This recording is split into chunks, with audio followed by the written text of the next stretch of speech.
Okay. Um, Next, let's talk about the rare event rule.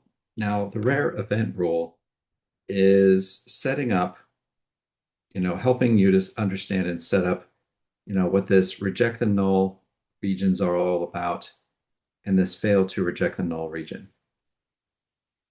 So, given both A, an assumption is made about a population parameter, right? The assumption is that the population mean is like 5, for example, and a representative sample is taken from the population, there is a high probability, this is where the confidence level of 95%, for example, comes from. There is a high probability the resulting sample statistic will be close to the assumed population parameter. If the population parameter assumed to be true is true, then one expects the sample statistic will be close to the population parameter. And what we mean by close for a 95% confidence level is inside 2 standard deviations above and below the mean. So this is the basis for the null hypothesis. So, okay, here I've got the word years. Okay, but let me go back to donuts. Okay, so again, people are presented with a box of donuts. Okay, they're presented with a box of donuts, and when being presented with a box of donuts, they're told, "Hey, take as many as you like." And let's say of all the people in the population mean number of donuts taken would be 5.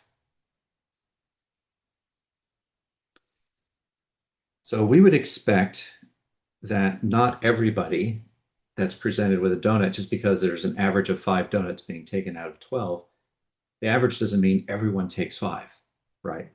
What this means is, yeah, some people will take 5 donuts, but then some people will take a little more, and some people will take a little less, and some may take even just a little more. They may take a little less. But this variation here still is within a 95% probability. We expect a little bit of variation, but nothing too extreme. So, here we've got 5 donuts, then we might have 6, then we might have 7 or 4, and then 3. But that's still within, a probability of variation. And we make that probability quite large.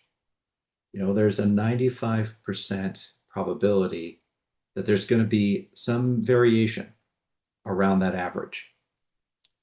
And, that distance from the mean is about 2 standard deviations up and 2 standard deviations down. Okay.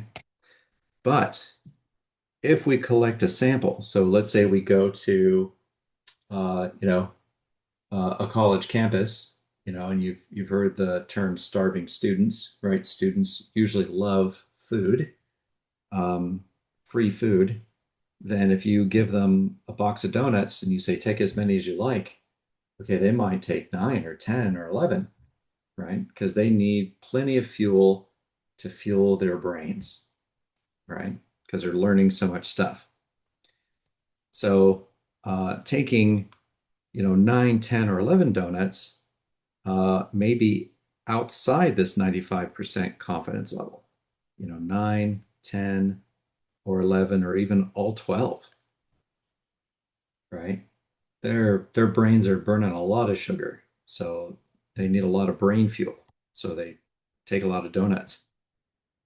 Um, so if you calculate this quote sample statistic, this value from your sample, and it ends up being a value outside the critical value, then that would be what's considered a rare event. And there's a low probability of a rare event occurring. So if the probability is so low, but it happens anyway. Okay, that kind of tells you something special has happened here. And the fact that you have this rare event occur, that means you're going to be rejecting the null hypothesis. And let's see, this is the basis for what we call the alternate hypothesis. So if a rare event occurs, then the assumption about the population parameter can be rejected. If a rare event did not occur, then the collected sample data has failed to reject the assumption about the population parameter. So using a hypothesis test, one is trying to figure out if a rare event has occurred. That's what we're looking for. Okay, so let's stop there. Let me know if you have any questions.